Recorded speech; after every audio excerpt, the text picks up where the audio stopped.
ultimately, when you're employed by a school, your autonomous decisions must continually and still align with the vision and the mission of the school, because otherwise, why are you there if you don't believe in the vision and mission? So I think every teacher should spend time. I hope this podcast should go out in the next couple of weeks.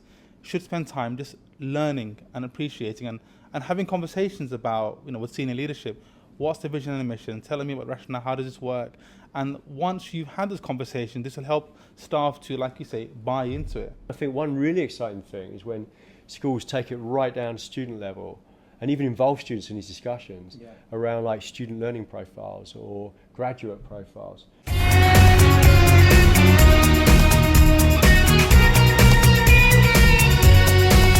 Today I'm here with Leo Thompson. Now, following our online podcast, we managed to meet face-to-face for the first time. Now, the last time we spoke, Leo was at CIS, the Council of International Schools, for 5 years supporting school accreditation. He then began working with Learning to Learn specialists at I Can Study as Head of Educational Partnerships. Leo has since left CIS and has developed Professional Development Masterclasses, which is professional development for teachers. He has also set up his own independent consultancy, helping schools to achieve the learning vision and mission as a guide by the side, as it were. Leo, can I ask you to introduce yourself once again, this time face-to-face, and tell us about what inspired you to create these masterclasses for teachers? Well, thank you so much, Aslam. It's great to be in your studio, finally, and seeing the 3D version of you. So it's a privilege. So what inspired us to make the professional development masterclass is a really sort of great question. And I think it's a fundamental one because you're thinking about the role of educators and what they do. And educators have tremendous power and influence, as we know, and they can transform a child's life. So professional learning is, I think, something that every educator needs to maximize their potential working with young children. So with my work with I Can Study, I saw an opportunity really to integrate learning to learn techniques and mindsets into mainstream education, which is a very complex puzzle actually, because there's a lot of components to it. So the idea of working in professional learning means we've got to be able to find something that is really relevant and helpful that teachers can implement and do on a daily basis. So it's like solving a big puzzle, but the motivation is really around helping children to become independent and truly master their learning. I'm going to ask you, Leo, the big why. So why does it exist? Why would you bring this into? Is there not enough already out there? What makes what you have to offer different from what's out there? I would say if we kind of zoom out of education a little bit and look into society right now, what are the big changes and what's happening and what are the problems that people are talking about? I think the world is moving very, very fast, and in many ways the world is seen as very unpredictable, very ambiguous, with technology moving so fast as well now, particularly with AI. There's big questions being asked about what is the purpose of education and how can we make education future relevant for the children. But the honest truth is, it's moving too fast for education to reform. And education there is always going to be the next new thing or the next new sort of gizmo. And some of those will be really important, some of those can be fads. And the thing is the sheer unpredictability of the world and the desire for students to be independent and have control is actually more relevant to the circumstances that we find ourselves in. If you look at, we've had pandemics, unfortunately we've got wars, we've got recessions, we've got sudden changes in technology. We call this VUCA, this whole volatile, uncertain, complex and ambiguous situation that we're in. Teaching children to become independent learners in this environment actually empowers them with flexible super skills that they can use in any environment. And the sad truth is, as an educator now, as much as we can guarantee our curriculum, it might not be the most relevant curriculum for what children need to use or have in terms of ability. So learning to learn is really trying to plug that gap and just giving them the independence and skills that will make them more employable, which makes them more relevant. So, for example, the OECD, the Organization for Economic Cooperation and Development, recently, I think as recent as last year, put out a list of the most important skills that children should have to prepare them for future and employment. And this is part of a model that it calls the Learning Compass. And number one was learning to learn skills which include metacognition and critical thinking and creative thinking. So it ranked the highest by the OECD. And McKinsey, which is another global organisation, a research body, has said that the employers are looking for those independent skills that a child can adapt and be flexible and learn in any situation. So that really kind of like zooms into the world of learning to learn. I think it's really relevant because, like you were saying, Leo, the world is ever changing. Now imagine, and we were talking earlier about the anxiety that we feel as adults in the world, that we live in. And we, I would say we're fairly equipped to deal with the world that we live in.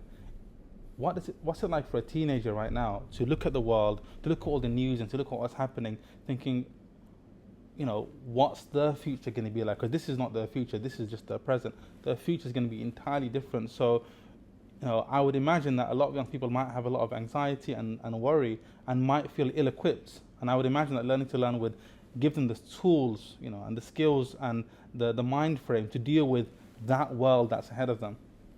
I'd say so. And I also say it's not the only thing. I'm a parent as well. And I think all parents can probably relate on this level is we want the best for our children. We don't have all of the answers. We just want them to be independent and not have to worry about them. And I think learning to learn skills are part of that equation and not the only thing. I think as a dad, I want my children to be happy, balanced, to have friends. So, social emotional learning is also very high on the OECD list as well, and a whole bunch of other things as well, like communication skills. But learning to learn would play a critical part of that. But I think it's part of a bigger picture and conversation about what education must also have in it beyond your STEM subjects or your languages and things. I mean, and I can completely relate to that. I myself, I'm an English teacher, but I've slowly found that the world is ever changing, and I had a side hobby of, as you can tell, I have a huge love of technology. But I slowly came to realize that the young people of today need to be equipped for the technological world that they're going to expect. So I slowly started to embed technology into my classroom, not because I'm an ICT teacher or a computer science teacher, but because I know that the digital world they're going to be going into is far removed from the copybooks of today. So I try to incorporate and embed technology and create digital literacy within my classroom and encourage others to do the same thing. If I got a chance to lecture about it, I do, or I'll join a committee and try to embed practices not just for myself but for other staff members, because I think we all have a role to play in regard to preparing the young people of today for the technological world of tomorrow, which is different from the technological. If we have AI now, what's AI going to look like in 10 years' time? Have we taught them what it means to deal with AI on a holistic level? And are they going to be using it? I did a podcast with the CEO of an ed company, and he said, are we preparing the young people of today to just use AI to provide them with an answer, or are we actually asking them to use AI to augment intelligence? Yeah, augment intelligence and also to help them improve the learning experience, not just give them the quick answer. You've got ChatGPT that we're dealing with right now, but that shouldn't be the be-all and end-all of it. There should be more. But we have to train the young people of today to deal with that. Yeah, I think you position that well. We don't have all the answers now, and I know there's a lot of global think tanks positioning where AI is and how it can be used as a tool. There'll also be a lot of policymakers out there thinking about how to position it and put safety rails in, literally guardrails in terms of how to use AI. But it's such a fast-moving conversation. But we don't want humans to stop being humans. And I think, how do we retain that, keep that humanity and that connection and those relationships in the educational system whilst making the most of AI to increase human intelligence? I think it's the conversation. And the day that AI takes over everything, it's going to be a depressing day for me because we've lost our own sense of humanity and collectiveness, I'd say. I think, Leo, as now more than ever, young people need schools to exist because it's a safe haven almost where they can develop themselves physically, in terms of the mindset, academically, and the world is such a scary place now that more than ever, I think that schools need to exist. However, us as educators in the schools, we need to be prepared in helping the young people of today to foster and develop those skills to prepare them for the future.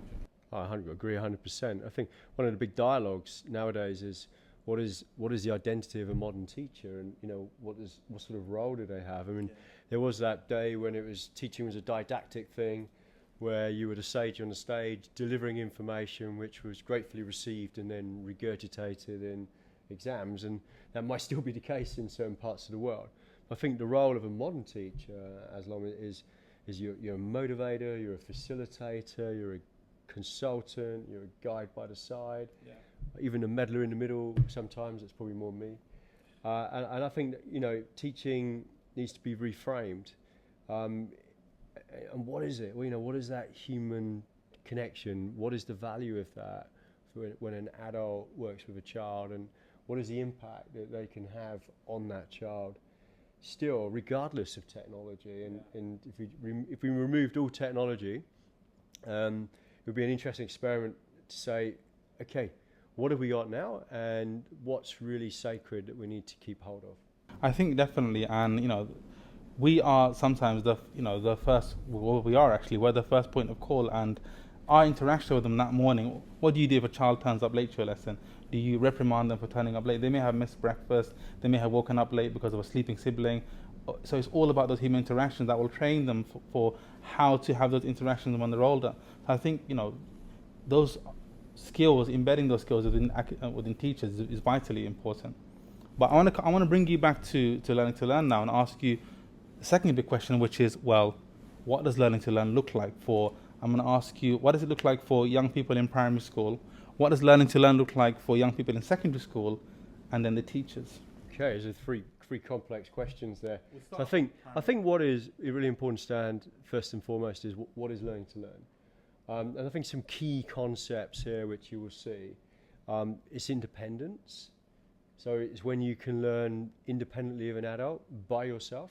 You've got a certain mindset and a certain group of skills that you can use confidently, and that involves mastering new information or knowledge, absorbing it into your system, being able to apply it in different situations, different circumstances, and being able to reliably remember and recall it, and make it stick. And beyond that, it will empower you in such a way that you can successfully live life on your terms because you're able to learn very, very effectively. What does that look like? The way I like to visualize this is seeing certain behaviors in children, things that they're doing and things that they're saying. So it's behaviors consistent with that independence. Often we'll talk about certain mindsets, like a child who is asking a lot of questions or doing a lot of research independently. The fuel of learning is curiosity. Normally, as teachers, we always measure success of learning through grades or through numerically. But you're talking about something that's intangible, which is observing the child's development of curiosity. And I think that's fascinating because we're so used to measuring success and measuring a student's progress very differently. Something that's you can write down, you can print out, put it on a spreadsheet. You can't put curiosity on a spreadsheet. No. These things are observable. Any teacher will tell you who's asking a lot of questions in the room and who's really curious. It's so refreshing, such a refreshing mindset, such a refreshing approach to looking at child development. Yeah. I think it's vitally important as well because, like you said, we have to look at things differently. Well, if you think back, the great speeches made on this, Ken Robinson, everyone knows that, the TED Talks that he's given about schools inadvertently killing creativity. Why do a lot of children sort of switch off at school? Why do they lose that curiosity, which is inherently born in children. I'm just currently reading this book. So I bought a bunch of books Yes. onto your show, Tell me about books, which not to make myself seem intelligent, but I actually need to read these books so I've got a wider understanding around learning to learn. And this is a fantastic book by Stanislav Dehaene, and he is a neuroscientist, and the book's called How We Learn. And in here, he is talking about the massive impact that a curious mind has, and how all young children are born curious, all of them. And they're trying to make sense of the world. They're like little learning prediction machines with little hypotheses that they're constantly testing. And they're asking questions, and they're wanting to know, they're born with that first. And then for many students that continues, and for a lot of students, they seem to hit a wall, and then they stop asking questions. But he's writing about how important it is to have that first and that quest around knowledge. I know that you embedded, and I want to ask you to say a bit more about it, neuroscience and behavioral change. You embedded that into your practices and what you're teaching young people. And I agree. I think sometimes that the breadth of knowledge that young people have to learn and, to pass their exams, because ultimately that's what they're measured against, that might stifle their creativity, and not just stifle it, but it might just, they've got to just park that. Because they're like, I'll come back to my creativity, I'll come back to my curiosity, let me just learn what I have to learn now for the exam. And that's a shame. Shouldn't we be nurturing that curiosity? Curiosity is what will get them to become autonomous in their learning. Whereas if we just say, this is what you just, and it's very didactic, the opposite, this is what you need to learn for the exam, go away and learn it. Any questions you have, you can look it up in your own time, but not right now. I'd like to connect that to a couple of scientific principles, and the whole thing really that we're doing here, and this is what ICANN studies done extremely well, spent a decade compiling the research and bringing it together, is if learning is not relevant to a child, is not perceived as relevant, and this applies to all of us as adults as well, it literally goes in one ear and out the other. And there's a very established memory model, Atkinson-Shiffrin model of memory, goes back to 1968, which is we lose information immediately, deliberately, as soon as information is coming in for our sensory system. Unless we want to maintain it. Yeah, well, in the sensory system, it's more what's happening here in the subconsciousness and certain parts of the brain around our attention and where our attention is trained. And then it comes into our short-term memory, which we now reframe as our working memory, because it's more dynamic. And then we're also forgetting all of these things that we don't see as relevant. And then only the most relevant and interesting information goes into our long-term memory. So if a child does not perceive the information as relevant because it doesn't connect to their prior knowledge or their interests or the world in some sort of way, it's very hard for them to retain that information. And the problem you've got with education is quite often children are learning what's essentially a foreign curriculum that they have to then memorize, and it may not appear relevant to them at all. And even if you say it's on the test, that's not particularly relevant, to their prior knowledge. It's just like, okay, you need to know this, but that's also permission to forget all of it afterwards because you only needed it for that test. So we need to ask the questions about what makes things more relevant for the long run, and how can students connect knowledge in a way that they retain it. I completely agree. I think especially on, we're both international teachers, if you don't make the learning relevant for that student in terms of the national context, the international context, they will not feel a need to retain it. Why should I retain? I'm just going to learn this for the exam and then that's it.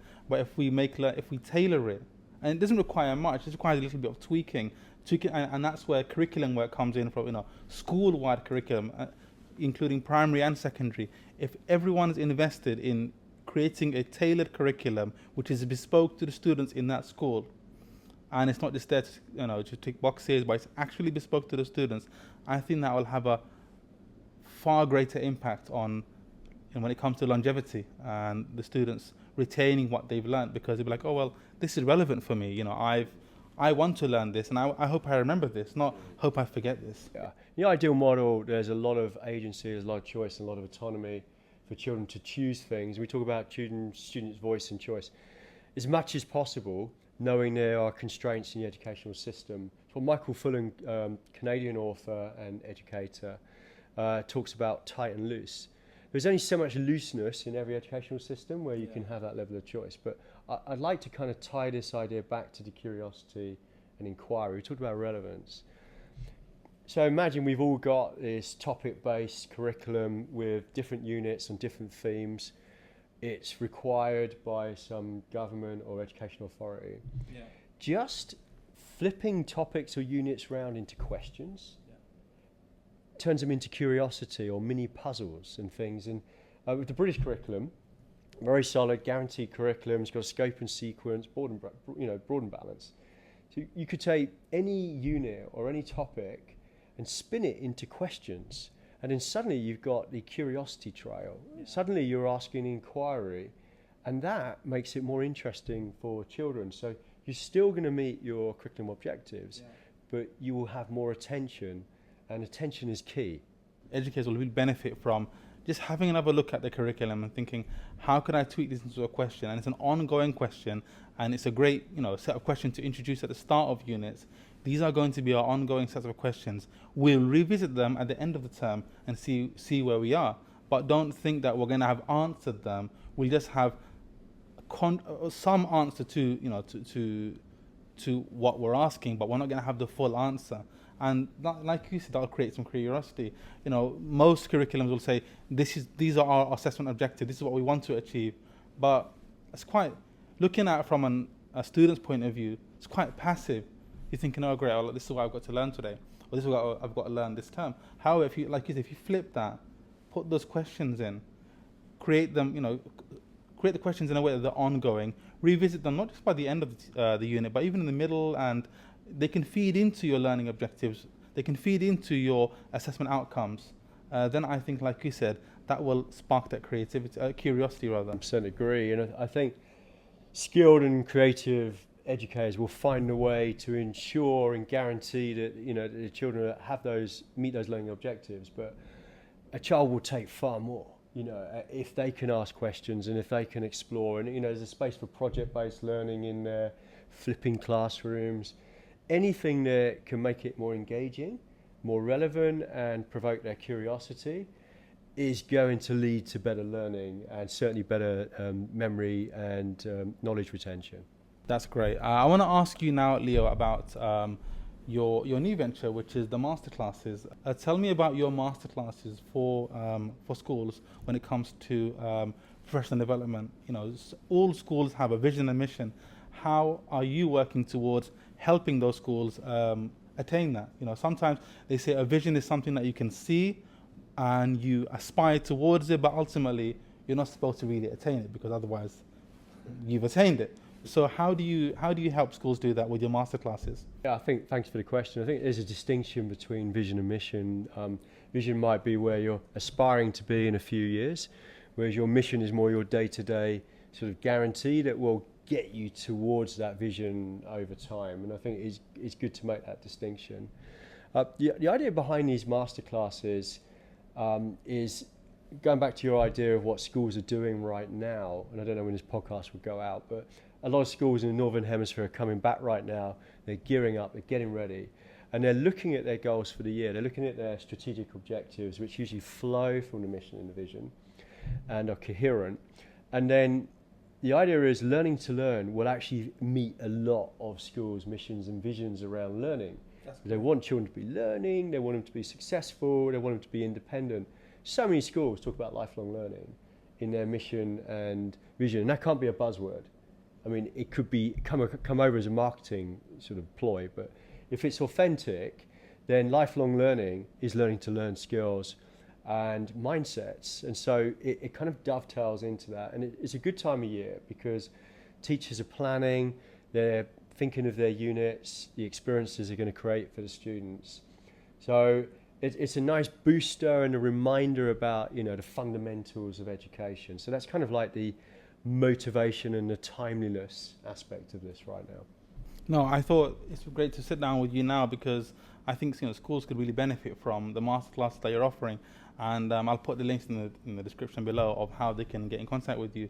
But I think it's so important for schools to invest some time I was talking today with teachers about how of all the things that we have, time is the most valuable commodity that we have as teachers. You never have enough of it. If you're stuck in an office job, you probably find you have so much time on your hands. But as teachers, we never have enough time, and so these couple of weeks that schools have are very valuable. So I think it's very important that schools invest some time in helping everybody, because the thing is, familiarity and understanding and trust breeds commitment, right? If everyone trusts that this is the vision and mission they can get behind, then they'll become committed to it. If it's something very alien to them, and they look at the vision and mission and think, well, I wasn't in here when this was put together anyway, then they won't really trust in that vision and mission, which means they won't really commit, and they're not going to stay. It's a bit like a relationship, isn't it? If there's no trust, there's no commitment. So I think schools should take up what you're offering, because it will help all staff and all what they could say stakeholders to trust in the vision and the mission, to understand it, to really break it down.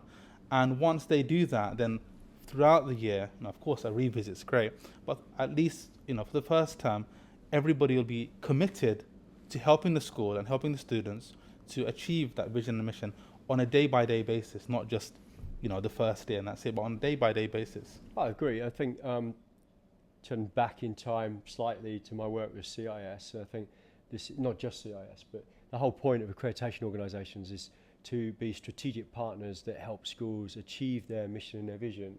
And a fundamental thing which relates to what you just said is consultation, because you want to ensure that your mission, your vision has the buy-in of your community and meets their needs, and therefore schools who are intelligent about this consult and they discuss the mission and vision.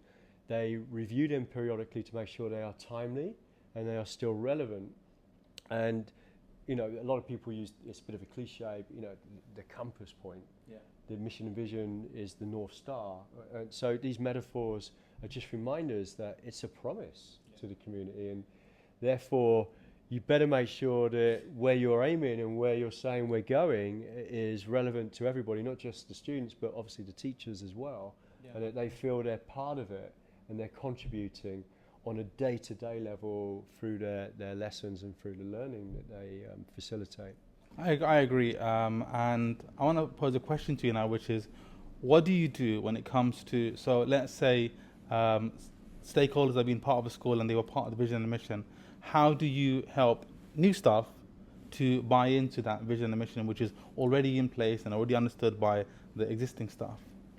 It's a good question, and some people would debate, the actual efficacy of the mission and the vision statements themselves. And other schools would talk more about the culture that they build in the school and the values. One of the interesting things I learned with discussions with lots of stakeholders in, I think it's close to 80 schools that I work with, was that often the mission and the vision was distilled into the values that the community would talk about. And it was the values that you lived every day that would create the culture. So I think you can induct a staff member and say, here's our mission and vision, this is what we stand for. Yeah. I think you've got to convince them that this is the why, this is why we think this is important, and these are the values that we live. The day-to-day, though, is something different. That they've got to break down into their lesson plannings, their unit planning, how they resource it on a more microscopic level, on a day-to-day level.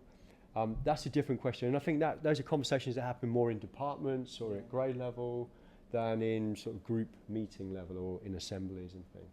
I agree. I think that teachers should, and we kind of hope for some level of autonomy, but ultimately, when you're employed by a school, your autonomous decisions must continually and still align with the vision and the mission of the school, because otherwise, why are you there if you don't believe in the vision and mission? So I think every teacher should spend time. I hope this podcast should go out in the next couple of weeks. Should spend time just learning and appreciating and having conversations about with senior leadership. What's the vision and the mission? Telling me about rationale. How does this work? And once you've had this conversation, this will help staff to, like you say, buy into it. And once you have that buy-in, then it will just like they say, course correct. You set your sails in the same direction as everybody, and you're all sailing in the same way. Whereas if you're not quite convinced or not sure about vision and mission, the worst thing you can do is be quiet about it, because your ship isn't really aligned with all the other, the boats at sea. I think one thing that's very practical that schools are doing now is you've got your mission and vision, which is kind of often very generalised, and then what schools then do is they form a vision around the sort of learning that they want, and then they align their systems around that. So their professional development, any appraisal, any feedback systems are aligned to that. And I think one really exciting thing is when schools take it right down to student level and even involve students in these discussions around like student learning profiles or graduate profiles. So they've got a really sharp vision of the sort of learners that they want, and then they can create a common language which they can then use with the children, not to the children, to involve the children, so that children feel like they're part of it. It's not, their school isn't something that's done to them. So you've got to build it almost from the top down and the ground up simultaneously and align those systems. I spoke today actually quite in depth, Leo, about my purpose, and I looked over my history as in education and what I'd done, and I started with teaching videos. I looked at teaching when I was younger, and I realized it was quite didactic and quite boring for the educational experience is quite boring for young people. So I started making teaching videos that was quite interactive. Did that for a while, and when I moved out here, I then found myself quite in awe of what teachers were doing across the world. So I created a podcast series, and again, it was to help improve the learning experience. And my purpose, I found, is my reason for waking up every day and going to work, for doing this, the show, is again to improve. If I can highlight something that someone does and it directly impacts on teachers and what they do, or a young person watches it, which is why there's so much Batman stuff back there, and they realize that, oh, I can benefit from this, this is interesting, didn't know teachers thought about learning in this way, then my show will have succeeded. And so I realized that your history with CIS and then Learning to Learn, and now the masterclasses from an onlooker such as myself, it looks like you have a similar purpose, which is to improve the educational experience, both for teachers and for young people. At the end of the day, there are certain things that every child needs to know about their potential. And we boil it down to smashing through barriers and glass ceilings that have held people back for years. It's not just about solving big educational problems, about directions of society. It's on individuals. Learn to Learn is very much about individuals, and it's founded on a belief that all, and I mean all, children can grow. Not should, but can. It has to be a fundamental belief. And one of the massive, and it's a real edu-myth, as in educational myth, but also a society myth in the world, is that, and it's quite commonly known, is that you're born with a fixed IQ, that's it, and you have no control over it. And you're either you're somewhere on the spectrum of normal, below average, or above average, and that's it. You've been dealt your cards, and then you have to live with it. So how does a person change that? You're telling me someone can change their IQ level? Yes, intelligence is dynamic. So, of course, there's genetic, we can't get around that, there's genetic inheritance, but learning is a dynamic process, and the way we learn is completely dynamic. And I just wanted to illustrate this. Please. So, every child is born with around about 100 billion brain cells. We call these neurons. So 100 billion, every single child. And the neuroscientific studies have analysed how we learn and how we grow. And the quality now of neuroscience has really improved in terms of the scanning ability, and we're not beyond MRI actually, and other sort of technologies on a sort of microscopic level to understand what we do and how we learn. And so what I did is, just for fun, we've been making with some educators who will be making these with students some examples of like neurons, and I just want to kind of explain that to you. Please tell our viewers what All right, okay. Well, first of all, they don't look anything like this. All right, we talk about white matter and grey matter, but these can illustrate the concept. But we're making them in a fun way because we want children to understand how we learn and the fact that they have got enormous potential. with their 100 billion brain cells. So imagine every child, and as you know, babies are born with 100 billion of these things, and they're just waiting to be connected and associated. So if you've heard of neuroplasticity, the plasticity means the growth, the ability to grow. And so the brain is remarkable. It is, not only is it an organic system, it is an electrical chemical system. So every child is born with 100 billion of these things just waiting to be connected and grown. And so each brain cell, which is called a soma, has little branches that it grows called dendrites. And I didn't make this one, but it also has then these axons, which are like these branches that shoot out. They're like messenger cells, and they can be 1 or 2 millimeters or even less, or they can be several feet long if they're coming through the nervous system. But this is happening for your entire life. And neuroplasticity is the ability of the brain to shoot out millions of these little axons and then connect with other dendrites, which are part of, through something called the synapses, of other brain cells. And we're talking, millions and trillions. So potentially every child could form as an adult 150 trillion connections. So is it up to the teacher then, as educators, for us to help them make these connections? Well, of course, I mean, any agent or environment will stimulate growth if the learner finds it relevant and if it's part of their attention span and they're interested to certain conditions. Yes. Ultimately, it's a subconscious process. So you don't do it consciously, it happens in the subconscious. No, it is connected to your thinking process. So on a scientific level, they will say cells that wire together, fire together. And the firing means the messages are being shared across the transmission and the receiver, and that strengthens the connections over time. So there's a little substance, actually, when you use a memory a lot and you recall a memory a lot, that grows to protect that system, and it's called myelin. Got you. So that myelin protects the sort of the body of the cell itself and the axon, and that then also accelerates the transmission of the signals across it. So that involves recalling memory and using things over and over again as part of your learning. But the fundamentals here is every child has the capacity to learn. And if they've got the right mindset and the right skills that they're developing, it is remarkable how far they can come and what they can do. So this is why Carol Dweck in her research talks about growth mindset versus fixed mindset, which is very limited. If the child knows that they can learn through making mistakes and then resilience and then trying again, and combines it with some higher order thinking skills and cognition, which we can talk about, which can be learned, there is no ceiling, because they can literally grow their ability and their capacity to learn, particularly if they focus on the process of learning. I think that's so. If I was a young person and I was in your classroom, Leo, and you told me that I've got billions of these neurons all waiting to be connected and that I can change my IQ, that would be so empowering. And for a young person listening to that, I hope that's promising, because you are all so intelligent. But how can what you've said now impact on what we do as teachers? So educators that are watching, how can we take what you've just said and put it into practice in our classrooms?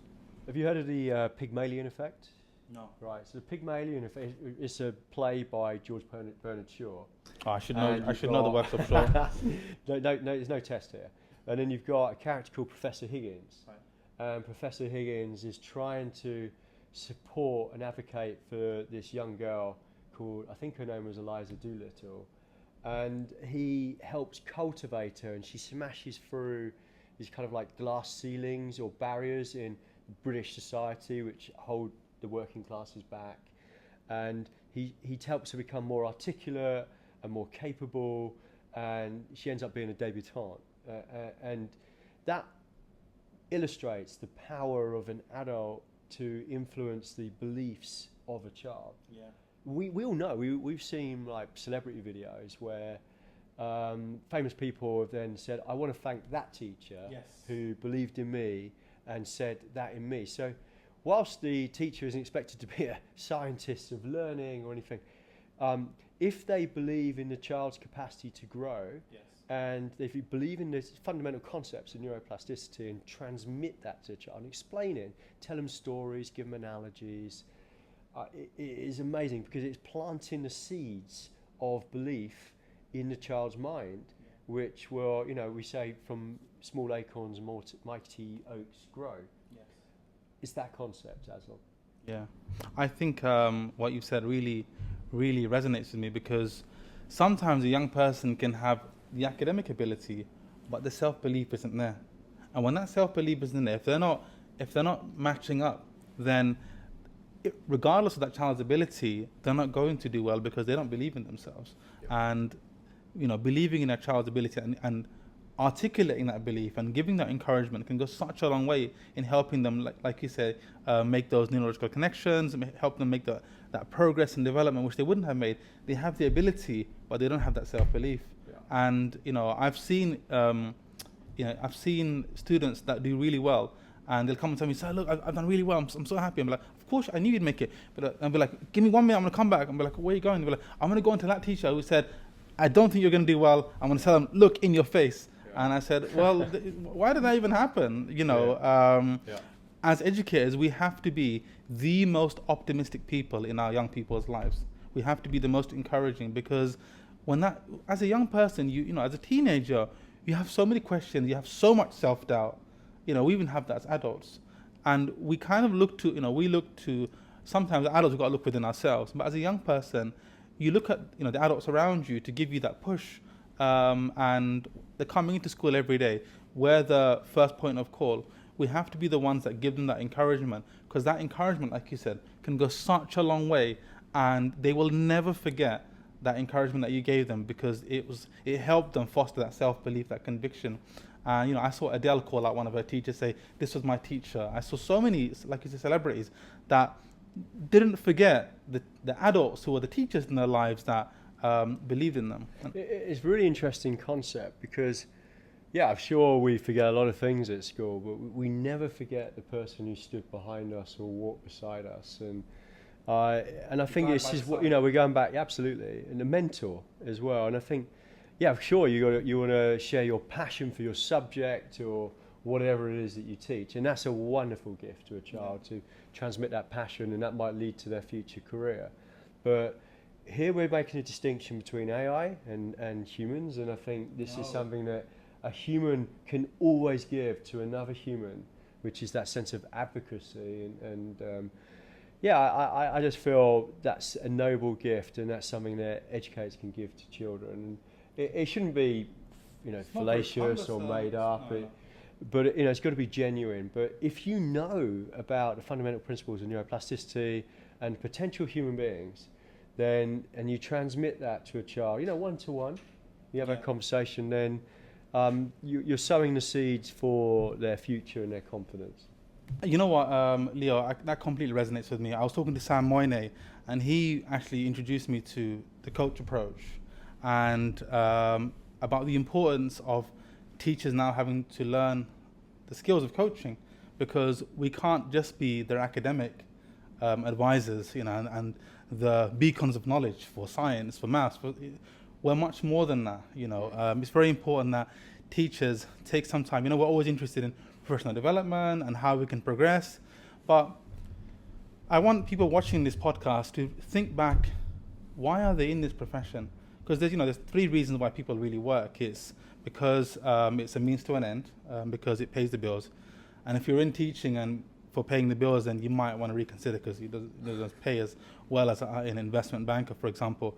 But if you're in teaching because you want to make a difference, and you see it as your calling, and if that's the reason you're in the job, then that's very noble, and I think that's the long-lasting. It'll help you to last the longest in the profession, because you see it as a way through which you can make a difference. But if you do see teaching as your calling, then I think all of us, myself included, need to think back and reflect on, do I have the skills to coach the young people in front of me? And if we don't, then seek that out. Train yourself, because whether we like it or not, our young people need that. They need that that guide by the side, that mentorship, and they will really value it. And they will come with questions. I had a kid that came to me and goes, "Sir, I'm rehearsing for a performance." I said, "Okay, go to your music teacher." He goes, "No, sir, I want you to critique it." I was like, "Really?" So I went in there, and I won't lie, the singing was needed a bit of work, but I thought, let me give that to him in a very, very, positive and encouraging way. I said, "Listen, guys, you're drowning out the vocals. You might want to rebalance it." They go, "So we thought the same thing." I said, "Yeah, okay, well, have another go." And they did it brilliantly. But it took me a minute to figure out why did they call me? Because they trusted me. They respected and they my advice and guidance. Yeah. They've got to know you've got their back. Yeah. And I think you're not playing a game of gotcha or catch them out. When you're marking them, you're trying to help them. It's all feedback for their future and their future success. So I think that's nice. I mean, that's a nice story, and I think every educator will have those stories where that child feels that bond and that connection, and that's such an important thing in the educational system. Relationships, building relationships, and I think that's part of fulfillment and reward as well. No teacher wants to go in and deliver information and then bye. Yes, they do want the children to go home back to their parents, but they want to feel that they're helping them and transform, and while sharing their passion for their subjects as well. So yes. And you know what it's like, Leo. It's a thankless job. If you're why are we in the profession? If you're in it because you want to receive thanks from the students, you might get a thank you here and there. But if you're in it because you want to see real change and implement real change and help young people to progress, then I see that on a day-by-day basis, and in the lessons that you teach and your interactions with the young people, you see so much improvement. And I really think that it really is a way. But if you do consider teaching to be the way through which you can help young people to improve, then I think we need to think of what skills do we have, and is there a gap in our knowledge? Have an honest reflection. Why is it we look at our schools for the professional development? Why are we not reflecting on what gaps in my knowledge do I have? Yeah, one of the fundamental skills in learning to learn, actually, which is really relevant to students and teachers, has existed since the 70s by name, and it's called metacognition. Yeah. And metacognition kind of means beyond. As a concept, the word meta, and cognition means thinking. So it's like beyond thinking or above thinking. It's like a preposition. And every teacher who is reflective and metacognitive thinks about if they're having impact, if they're being impactful, if they are helping children, just asking those questions. So metacognition is also something we want children to be doing about their learning. Yeah. We say, thinking about my thinking, in this sense, thinking about my learning. Is this working? Is this effective? What would be better? To be quite strategic about the nature of their learning. So that is a fundamental sort of mainstay of learning to learn. There's a lot more things, but that's one, I think, which is really relevant to what you were just talking about. So I'm going to ask you for quick practical tips, short fire tips that teachers can implement right off the bat, and I'll probably put this clip at the beginning of the conversation so that people can hear it straight away. What advice do you have in terms of tips, practical pieces of advice for teachers to be able to implement in their classrooms going in the next couple of days? Okay, well, start the year in a really positive mindset, obviously focused on the relationships as you should, building that bond with the students. I would say that 4 or 5 things which are easily integrated, because people are going to be busy anyway. So it's just like little things that you can say and do. I would say, number one, we've been talking about these things, and building structures where we're connecting neurons together. The belief in children right from the get-go, little pep talks, little conversations, explaining how neuroscience works. With some of the younger students, you might want to make some little models with pipe cleaners and beads, and explain the concept of neuroplasticity. I think that's a great start, because you're introducing them to the concept of self and possibility, and that they could become anything. I would go really heavy on something that's really simple, which is metacognitive questions. Yeah. And the whole idea of them getting into the habit or routine of asking questions about the quality of their learning and how they're learning. And a really straightforward metaphor you can use there is there are different ways to extract orange from an orange juice, and how you extract that orange affects how much orange juice you get and the quality of that orange. That's learning.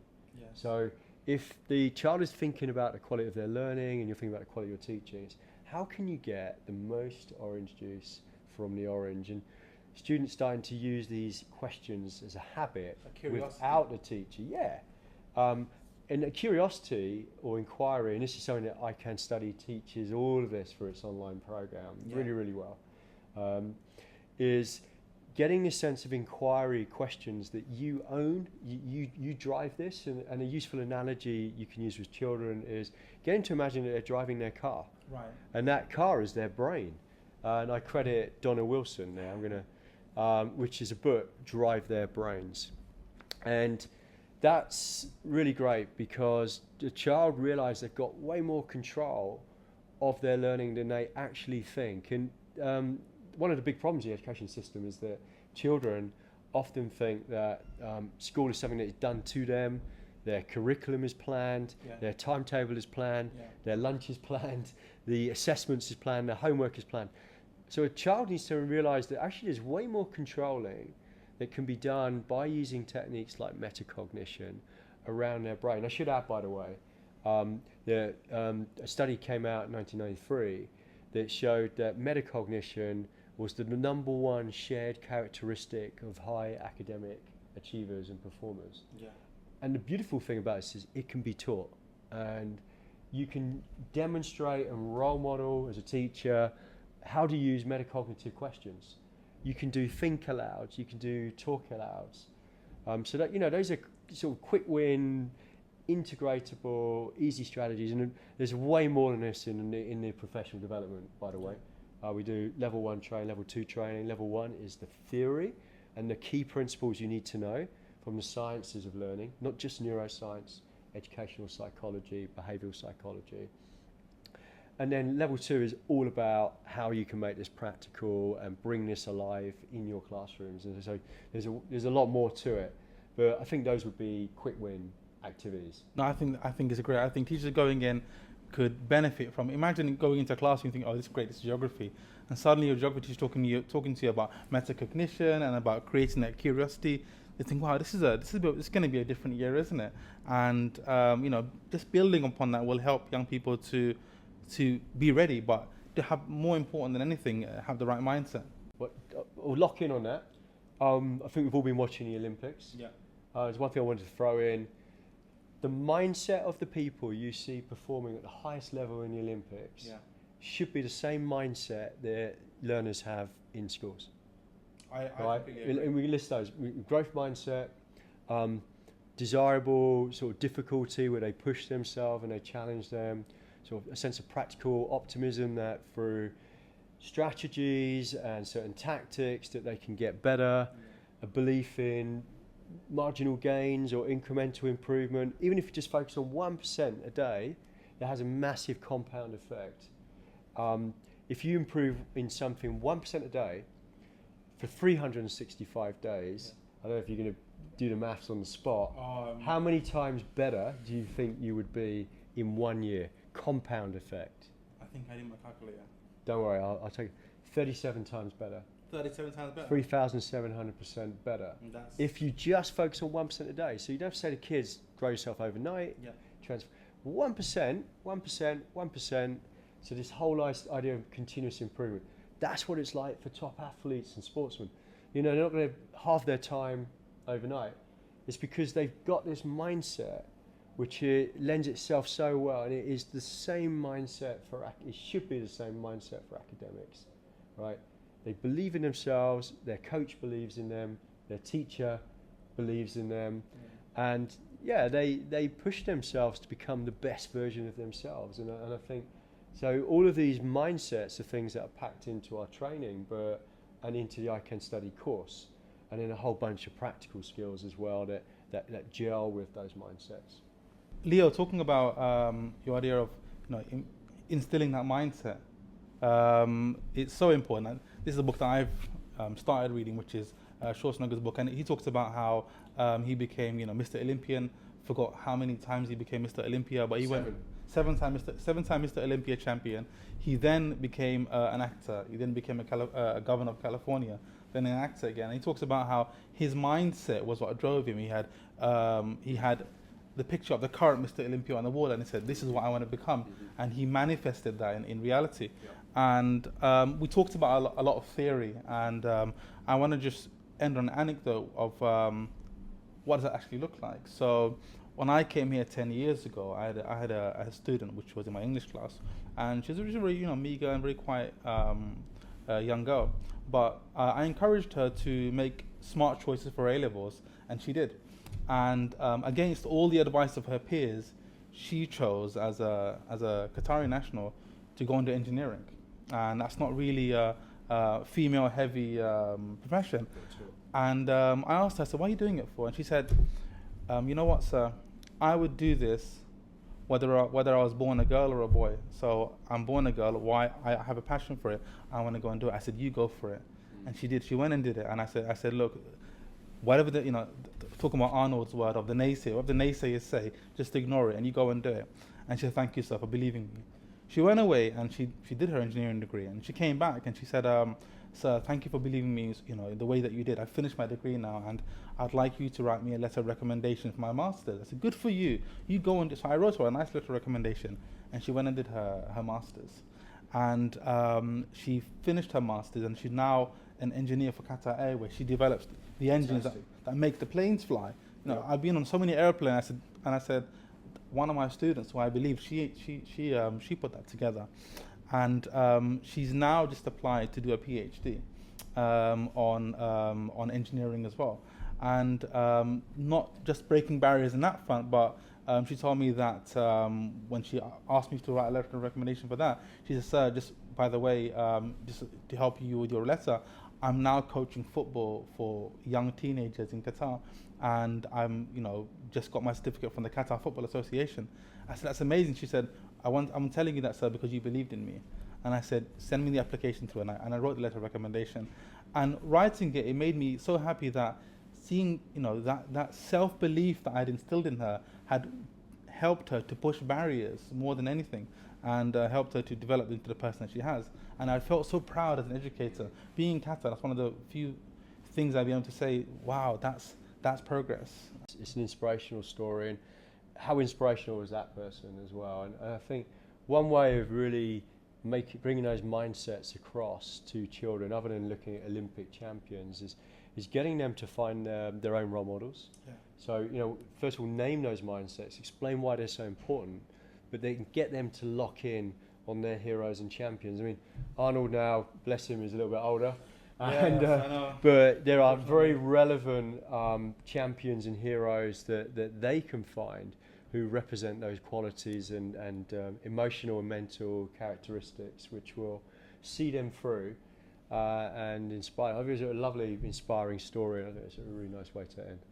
Yeah, it's and this, as educators, I'm sure we have so many stories of young people that we've inspired and helped motivate and along the way. And like you said, they won't forget the educators that push them along and talk to them about how intelligent and how able they are and how many billions of neurons that they have. Yeah. They all remember that. And when it comes to learning to learn and helping young people to understand how they learn, I think that's really important. I think your story is a good example of the Pygmalion effect that we were talking about earlier on, and that influence of the child. So that makes you Professor Higgins. I know Professor Higgins. Yeah. But I think that's great, and just think now how many people that child is going to go on and inspire as an adult now, and change the profile of engineering in Qatar. So I think that's a great thing. But it's just one of the stories where the proof's in the pudding, that here's an anecdote that you can actually look at and track the progress of. And like you say, how many adults is that young person going to inspire now? And it's all about helping them to not become the best version of themselves, but also to help others become the best version of themselves, and like you say, a coach and a mentor and a teacher, we can have such an impact on the young people in front of us. Yeah.